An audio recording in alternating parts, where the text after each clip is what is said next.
Olá pessoal, eu sou o professor e frade da Ordem Anglicana de Santo Estevão Mártir, Luciano Vasconcelos Júnior.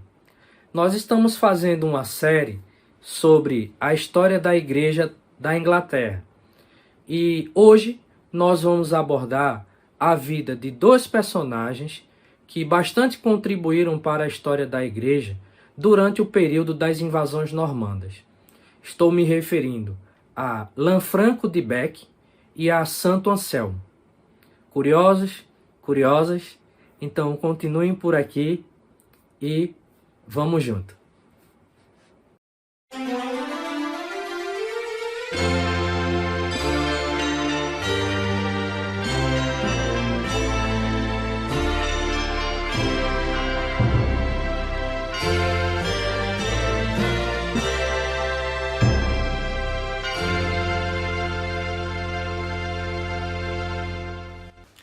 Lanfranc, também chamado Lanfranco de Bec, Lanfranco de Cantuária ou Lanfranco de Pávia, nasceu em Pávia por volta do ano 1005 e morreu em Cantuária em 28 de maio de 1089.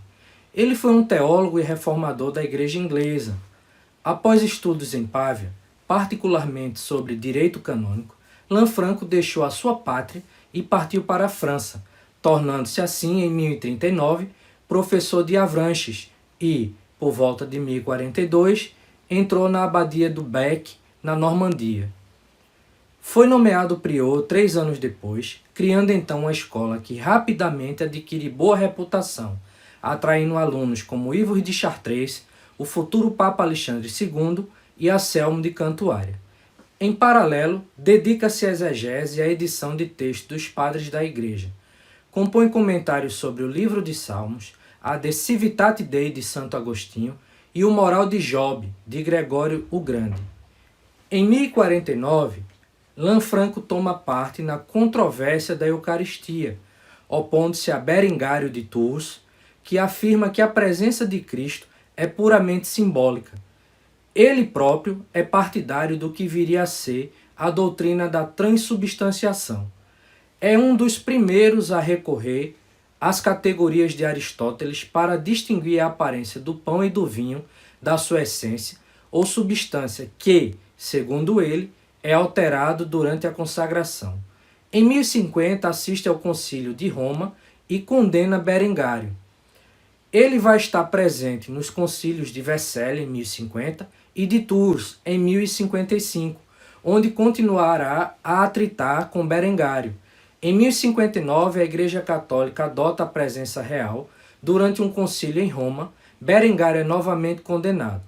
Por volta de 1063, Lanfranco redige o De Corpore et Sanguine Domini, como resposta à scripta contra Sínodo de Berengário. Em 1063, Lanfranco é escolhido para a abadia de Saint-Étienne de Caen, uma abadia recentemente criada sob a iniciativa de Guilherme o Conquistador, que entende fazer de Caen o centro de poder da Normandia. Após a coroação de Guilherme em 1066, este empreende a reforma da Igreja da Inglaterra. Em 1070, Guilherme, sob o pretexto de simonia, provoca a destituição de Estigando, o arcebispo de Cantuária.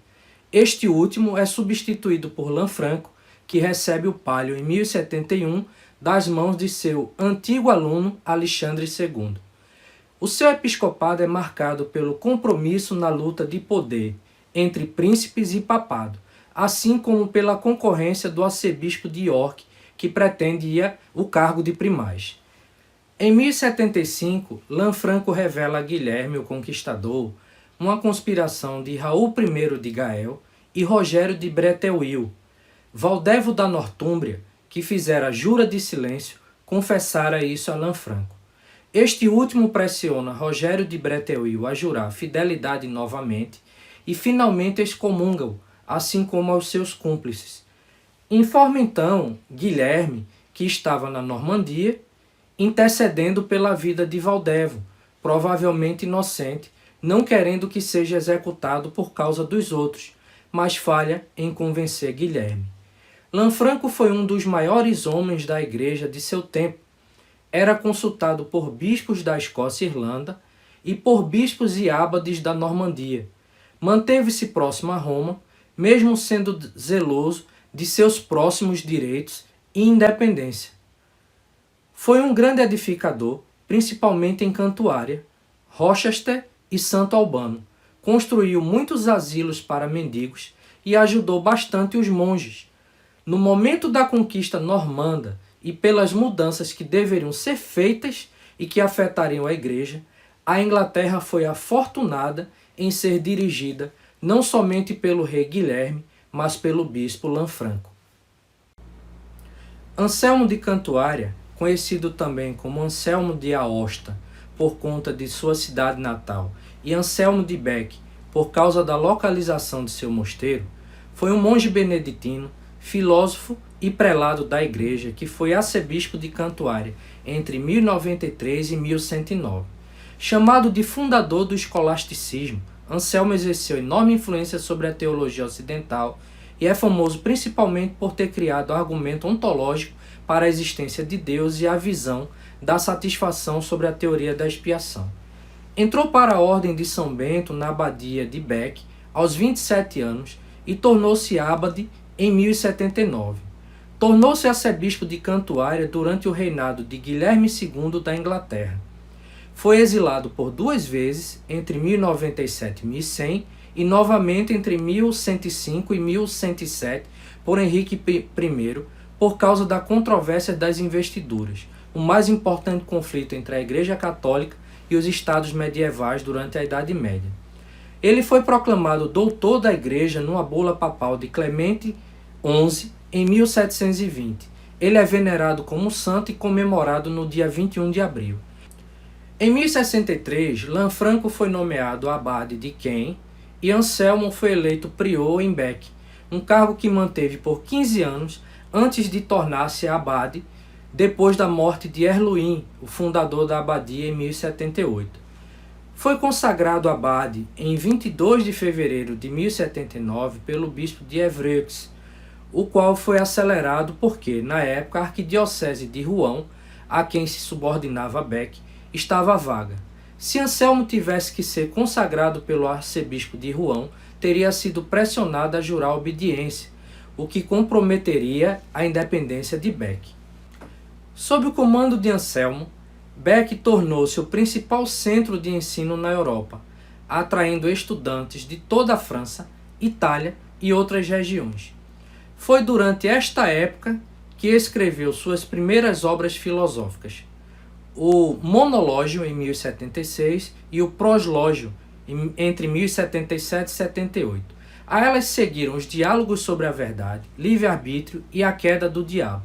Neste período, Anselmo também lutou para manter a independência da abadia, tanto dos poderes seculares quanto do arcebispo.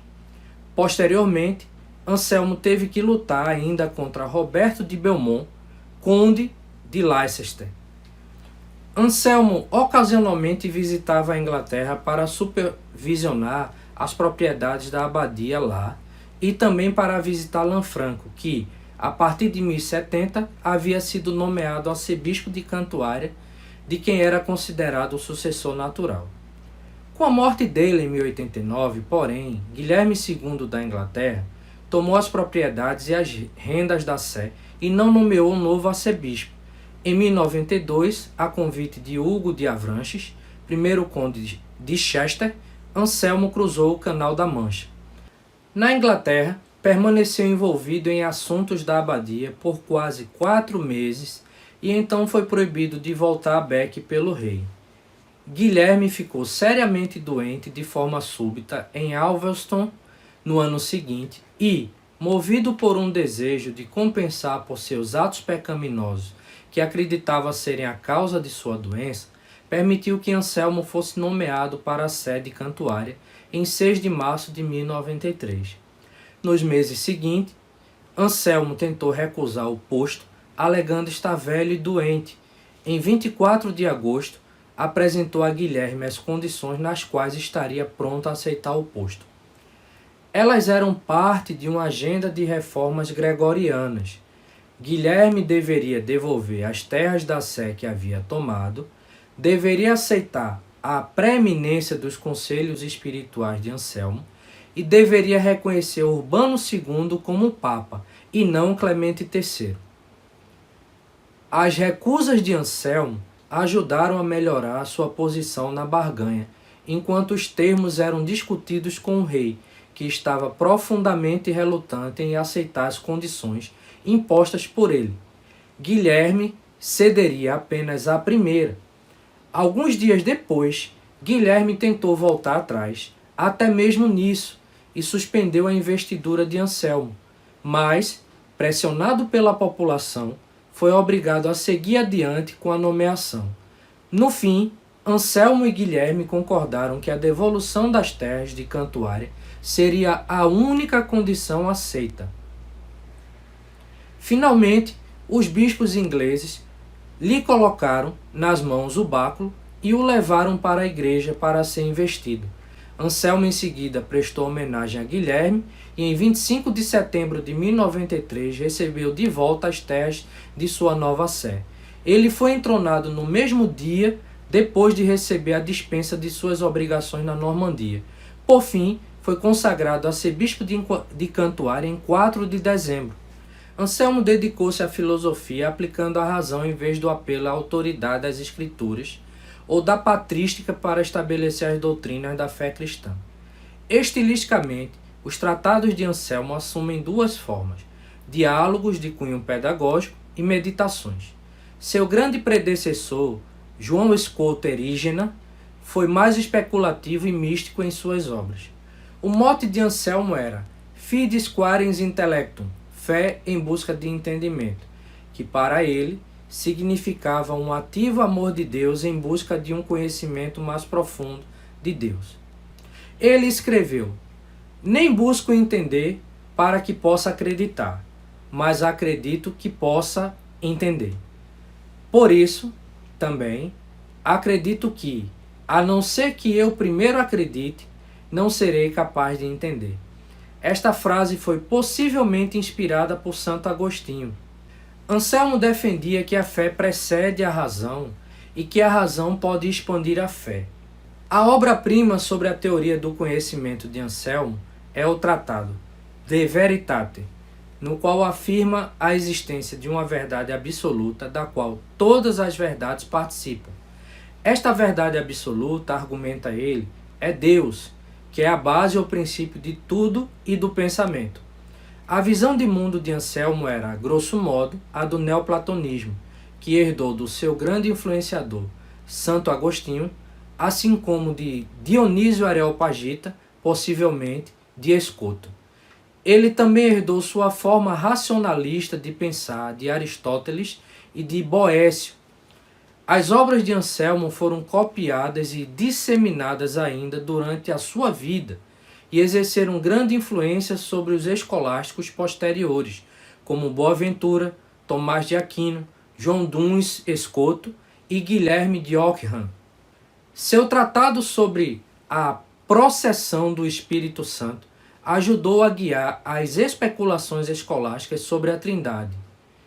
Iluminou o caminho para a teoria da expiação e sua obra antecipou muito do que seria discutido nas futuras controvérsias sobre o livre-arbítrio e as predestinações. Então, por hoje é isso, pessoal. Gostou?